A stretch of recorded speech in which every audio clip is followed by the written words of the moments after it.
నమస్తే అండి. నేను Shailaja. Welcome back to our channel KK arts and cooking. ఎలా ఉన్నారు? బాగున్నారా? నేను కూడా చాలా బాగున్నానండి. ఈరోజు మన వీడియో వచ్చేసి సమ్మర్లో మాత్రమే చేసుకోగలిగే రెసిపీ అనమాట. తప్పకుండా వీడియో స్కిప్ చేయకుండా చివరి వరకు చూసేసి మీరు కూడా ట్రై చేయండి. చాలా హెల్త్ బెనిఫిట్స్ అయితే ఉంటాయి. చాలామంది గ్యాస్ ట్రబుల్కి చింతపండు వాడడానికి ఇబ్బందిగా ఫీల్ అవుతూ ఉంటారు కాబట్టి ఈ విధంగా సీజన్లో ఈ పౌడర్ అయితే చేసి పెట్టుకోండి. సంవత్సరం అంతా కూడా చక్కగా నిల్వ ఉంటుంది. హ్యాపీగా మనకి పులుసు కూరల్లోకి వాడుకోవచ్చు అనమాట. మనకి పులుపుకు బదులుగా ఈ పౌడర్ని యూస్ చేసుకోవచ్చు. ఈ సీజన్లో మామిడికాయలు దొరుకుతాయి కాబట్టి మనకి పులుపు మామిడికాయలు తీసుకొని ఈ పౌడర్ని అయితే ప్రిపేర్ చేసుకోవచ్చు. ఇంకా లేట్ చేయకుండా ప్రాసెస్లోకి వెళ్ళిపోదాం. ఈ పౌడర్ యూస్ చేయడం వల్ల మనకి గ్యాస్ ట్రబుల్ ప్రాబ్లమ్స్ కానీ అలాంటివి ఏమీ ఉండవండి. చక్కగా మనకి పులుపుకి ఆల్టర్నేటివ్గా చింతపండు బదులు యూస్ చేసుకోవచ్చు.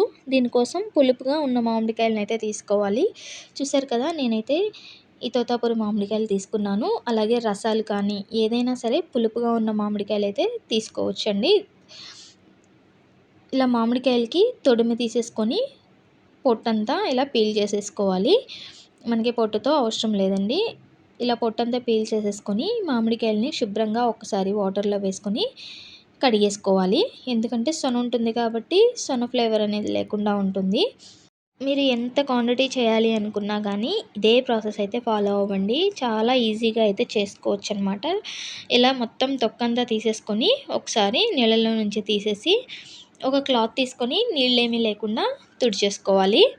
బయట కొనే పని లేకుండా ఆమ్చూర్ పౌడర్ అని మనకి మార్కెట్లో దొరుకుతూ ఉంటుంది కదండి.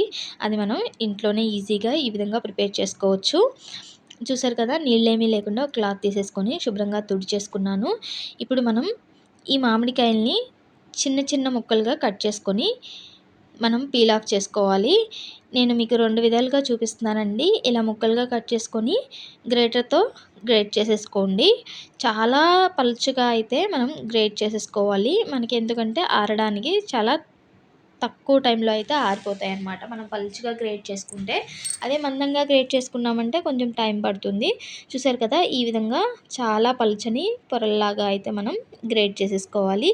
ఇలా కాకుండా ఇంకొక ప్రాసెస్ అయితే చూసేయండి. ఇలా పీలర్ ఉంటుంది కదా, పీలర్తో అయితే ఇంకా పలుచగా వస్తాయండి. చాలా చక్కగా వస్తాయి. పని కూడా చాలా తొందరగా అయిపోతుంది. చూసారు కదా, ఈ విధంగా మొత్తం మనం తీసుకున్న మామిడికాయలన్నింటినీ కూడా పీల్ చేసేసుకోవాలి.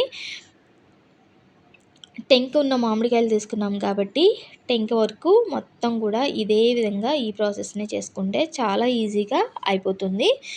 చాలా ఫాస్ట్గా కూడా చేసుకోవచ్చు. ఒక్కళ్ళే చేసేసుకోవచ్చండి. ఒక్కరోజు శ్రమ పడ్డారంటే మనం సంవత్సరం అంతా కూడా హ్యాపీగా పౌడర్ని అయితే యూజ్ చేసుకోవడానికి సరిపోతుంది. ఈ విధంగా చాలా పలుచగా అయితే మనం తీసేసుకోవాలి. చూసారు కదా, ఇలా మొత్తం తీసేసిన తర్వాత మనకి టెంక అయితే ఈ విధంగా ఉంది. చూడండి ఎంత పలుచగా వచ్చాయో. ఈ ప్రాసెస్ అయితే ఫాలో అవ్వండి. చాలా ఈజీగా అయిపోతుంది. పీలర్తో పీల్ చేసేసుకున్నామంటే చక్కగా మంచి పొరలు పొరలుగా పొడవుగా వస్తాయన్నమాట. ఇలా అన్నీ ఒక ప్లేట్లోకి తీసేసుకొని ఇప్పుడు దీనికి మనం కొద్దిగా ఉప్పుని యాడ్ చేసుకోవాలి. ఈ ముక్కలన్నిటికీ కూడా ఉప్పు బాగా పట్టేలాగా మొత్తం కిందకి పైకి పెట్టేసుకొని కలుపుకోవాలి. ఈ ఉప్పు వేయటం వల్ల మనకి మామిడికాయలు ఆరడానికి ఒక 2-3 రోజులు టైం పడుతుంది కాబట్టి ఈలోపు మామిడికాయ ముక్కలు అనేది పాడవకుండా ఉండటానికి మనం ఈ ఉప్పునైతే యాడ్ చేస్తామండి. చూసారు కదా, ఇలా ముక్కలన్నిటికీ కూడా బాగా పట్టేలాగా కలిపేసుకోవాలి. ఈ ఉప్పు వేయడం వల్ల మనకి మామిడికాయ ముక్క అనేది పాడవదండి. అంటే ఎండేంత వరకు కూడా ఫ్రెష్గానే ఉంటుందన్నమాట. చూడండి, ఇలా ఒక ప్లేట్లు కానీ లేదంటే ఏదైనా క్లాత్ కానీ లేదంటే పాలిథిన్ కవర్స్ కానీ తీసేసుకొని ఈ విధంగా పలుచగా స్ప్రెడ్ చేసేసుకోండి. మనం ఎంత పలుచగా స్ప్రెడ్ చేసుకుంటే అంత తొందరగా అయితే ఆరిపోతాయి. మనకి ఆరిన తర్వాత ప్రాసెస్ అయితే చూద్దామండి. ఈ విధంగా ప్లేట్స్లో స్ప్రెడ్ చేసేసుకొని నేను ఎండలో ఆరబెట్టేశాను. నాకైతే 3 రోజులు టైం అయితే పట్టిందండి ఇవి కరెక్ట్గా ఎండటానికి. మనకి ఇవి ఎండేసరికి బ్రౌన్ కలర్లోకి అయితే వస్తాయి. 3 రోజుల తర్వాత అయితే చూపిస్తానండి. 3 రోజుల తర్వాత ఎండబెట్టిన తర్వాత ఈ విధంగా అయితే రెడీ అయిపోయాయి. చూసారు కదా, మామిడికాయ తొక్కు వరుగులు అయితే రెడీ అయిపోయాయి అన్నమాట.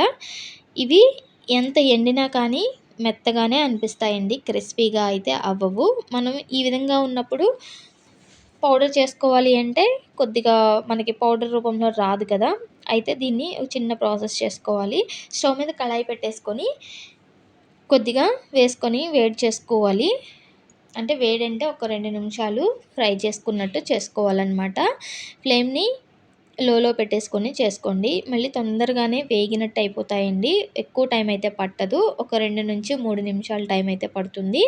ఈ విధంగా కలుపుకుంటూ ఒక 2 నిమిషాలు వేయించుకున్న తర్వాత ఇలా క్రిస్పీగా కరకరలాడుతూ వస్తున్నట్టు ఉంటాయన్నమాట. సౌండ్ అయితే వినిపిస్తుంది మీకు. అప్పుడు వేరొక ప్లేట్‌లోకి తీసుకొని చల్లారనివ్వాలి.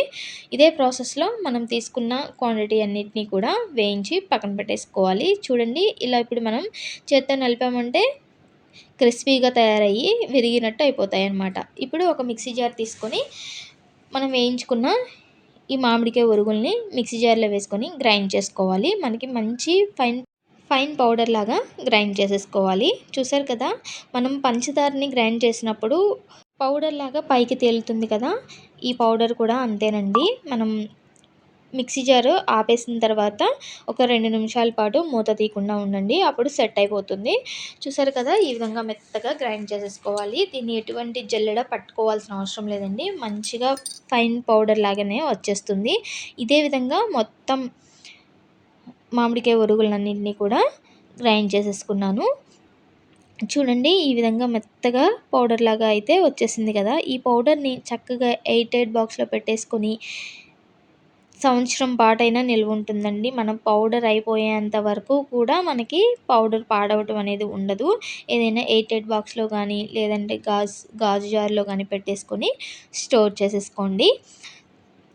మనకి చింతపండు ఏటిలో అయితే యూజ్ చేసి మనం వంటలు చేస్తామో, దానికి ఆల్టర్‌నేటివ్‌గా ఈ మామిడికాయ పొడిని వేసుకొని హ్యాపీగా వంట అయితే చేసుకోవచ్చు. టేస్ట్ కూడా చాలా బాగుంటుంది. తప్పకుండా ట్రై చేయండి. గ్రైండ్ చేసుకున్న పౌడరు కొద్దిగా వేడి ఆరిన తర్వాత ఈ విధంగా డబ్బాలో పెట్టేసుకొని స్టోర్ చేసుకొని మనం వాడుకోవచ్చండి. ఇదండి ఈరోజు వీడియో. నచ్చిందనే అనుకుంటున్నాను. సీజన్ కాబట్టి తప్పకుండా ట్రై చేయండి. ట్రై చేసి మీకు ఎలా అనిపించిందో కామెంట్ అయితే చేసేయండి. అలాగే మరి మన ఛానల్ని ఫస్ట్ టైం చూస్తున్నట్లయితే తప్పకుండా సబ్స్క్రైబ్ చేసుకోండి. మరిన్ని మంచి వీడియోస్ చూడాలి అనుకుంటే పక్కనున్న బెల్ ఐకాన్ని క్లిక్ చేశారంటే నోటిఫికేషన్ రూపంలో వచ్చేస్తాయి.